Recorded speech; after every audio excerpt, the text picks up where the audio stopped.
Okay Panalo Season 5 na! Kalok Kwentuhan! Yes guys, what's up? Okay fam, nandito na ang bago at paborito nyong kakwentuhan tuwing tanghalian. Welcome to Okay Panalo Season 5, Kalok Kwentuhan. Kaloka sa saya, kaloka sa panalo. Wala pa. Casey Tandingan talaga. Bakit naman Casey Tandingan? 2, 1. Hello, little monsters. Ayan. I am Lady Gaga. Syempre, pag-Tagalog tayo. Tagalog si Lady Gagita. Yes. Bakit nagtatagalog?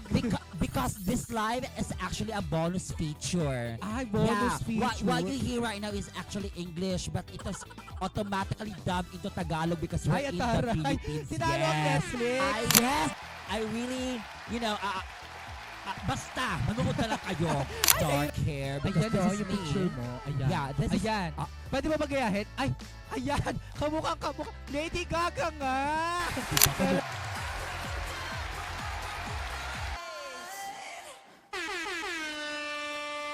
Di ba tuwang-tuwa yung pro nakakuha ng Lady Gaga? May komedyante pa kayo. Oo. Oo nga. Na, 4, 3, 2, and 1. Congratulations po sa lahat ng mga Congratulations nanalo. po. Maraming salamat. Bye. Okay, fam.